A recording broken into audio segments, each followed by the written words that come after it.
Kermahudatara menggelar Seminar Hukum Adat-Adat Nusantara 2024 dalam realisasi dan pelaksanaan masyarakat hukum adat Nusantara di Gedung Kaderisasi Taman Gurgur, Tampahan, Kabupaten Toba, Sumatera Utara pada hari Jumat 28 Juni 2024. Acara ini dihadiri oleh Dr. Nelson Simanjuntak sebagai Ketua Panitia, Dr. Jose Silitonga, Nirwana Sinaga, Kepala Dinas Pariwisata dan dihadiri juga oleh beberapa narasumber untuk pemaparan yaitu Delima Silalahi, Dr. Haji P. Panggabean, St. Effendi Silaen. Kermahudatara sebagai organisasi yang dapat melakukan inovasi yang menjunjung pembaharuan dari segi kajian, hubungan kerjasama, hingga produk-produk hukum yang dihasilkan.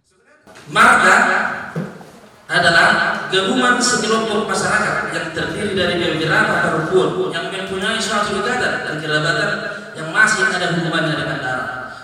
Hal ini dapat menarik berbagai stakeholders termasuk pemerintah daerah untuk bekerja sama dan menghasilkan perlindungan hukum dan penguatan peran lembaga adat di masing-masing daerah.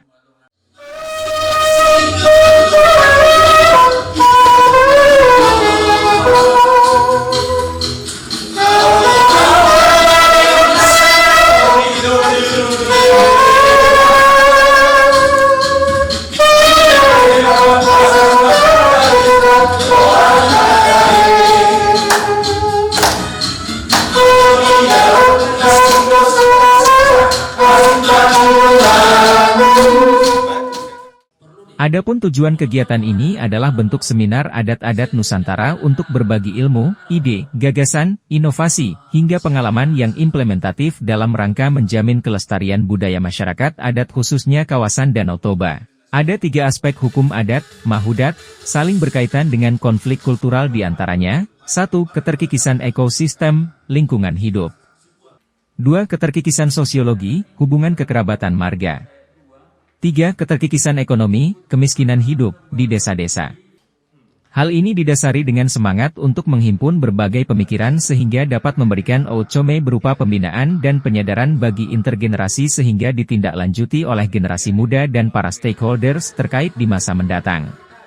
Seminar ini menggugah agar tokoh-tokoh masyarakat bisa membentuk lembaga adat punguan marga dan lembaga adat desa.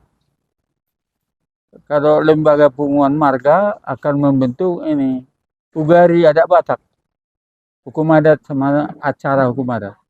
Harap maklum, masyarakat Tionghoa tidak suka adat Batak karena terlalu panjang cerita adatnya. Nah, jadi kita harus memikirkan hukum acara adat yang efektif dan efisien. Itu yang pertama. Yang kedua, ini yang lebih penting lagi, perlu diharapkan nomor 2, masyarakat hukum adat rantau dan desa adat itu membentuk lembaga adat desa. Lembaga adat desa ini adalah punguan persautaan yang memiliki hak stakeholder menguasai tanah wilayah. Yang berhak mengelola tanah adat itu adalah lembaga adat desa. Sampai sekarang Bupati tidak mengakui lembaga adat desa. Kebetulan anak rantau juga tidak dimotivasi untuk membentuk lembaga adat. Akhirnya terjadi kemiskinan di desa-desa di Tapanuli. Dan karena kemiskinan, nggak ada lagi yang di gereja mereka, paling 2 orang. Tapi kalau ada lembaga adat desa, dia adalah berkewajiban melaksanakan prinsip pemerintahan sebagai subjek pembangunan. Dia harus membuat rencana pembangunan, mengawasi pembangunan, memilih kepala desa, mengawasi pembangunan, memilih kepala desa, lalu membuat peraturan hukum adat suku desa, membuat aturan adat yang sederhana, yang tidak merugikan, ya, makan biaya, dan mengelola tanah adat. Saudaraku dimanapun kau berada, kita bagi 3 kelompok dulu yang paling menarik di tanah air NKRI. Pertama, abad 15 sampai 17, Van Vollenhoven. Seingat saya ini Marga Panggabean, dia telah membagi Indonesia dalam hukum adat 27 kelompok. Iya. Padahal dulu provinsi masih 29. Ini poin pertama. Yang kedua, Oh. di berbagai pasal Undang-Undang Dasar 45, kita bagi tiga nih. Hukum, adat, dan desa. Kelurahan tidak perlu. Ini di perkotaan ini ya. Iya. Desa yang kita harapkan sebagaimana 9 pokok program pemerintah kemarin, masyarakat desa harus dimulai dari pinggiran. Ini poin kedua. Apakah ini sudah jalan? Iya. Perintah Undang-Undang Dasar 45 ini nehi andar nehi karpialo belum jalan. Oleh karena itu, baru yang ketiga seminar kita ini. Kita dipandu oleh Bapak Dr. HP Panggabean. Hampir ratusan beliau menangani kasus, terbanyak adalah kasus tanah. Ya. Juga adat. Berbagai dimensi tadi. Kita harapkan ada 2 hari kita ini seminar nasional. Kita lakukan pertama di Toba. Toba pun tidak dihari oleh yang berkepentingan. Baru besok kita muarakan supaya di sana para raja tahu membuka pintu hatinya untuk poin ketiga adalah welfare. Kesejahteraan itu harus dimulai dari rakyat. Rakyat tidak boleh miskin di negara Indonesia. Mulai Soekarno-Soeharto mengatakan gemah ripah loh jinawi. Kami puak kita kerma hudata Toba.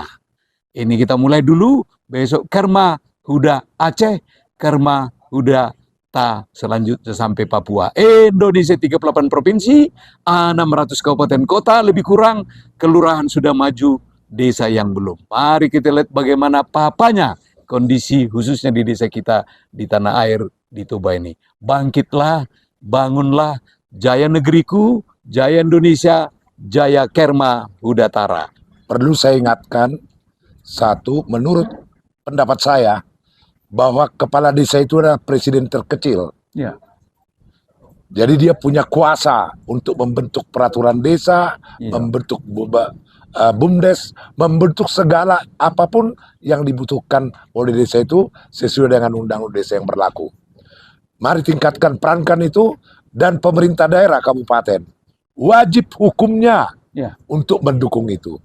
Pertama, awali dari bantu mereka membentuk lembaga adat desa, siapkan tanah untuk mendirikan kantor lembaga adat desa. Semua kita stakeholder, terutama gereja, ya harus mengkomunikasikan dan harus berkolaborasi demi masyarakat, demi jemaat, demi warga lebih baik ke depan. Kita semua bahu-membahu untuk menciptakan keadilan yang baik, baik soal persoalan tanah, baik persoalan masyarakat, dan banyak lagi persoalan yang akan digabung oleh lembaga adat desa. Terima kasih, sukses kita senantiasa. Horas. Horas.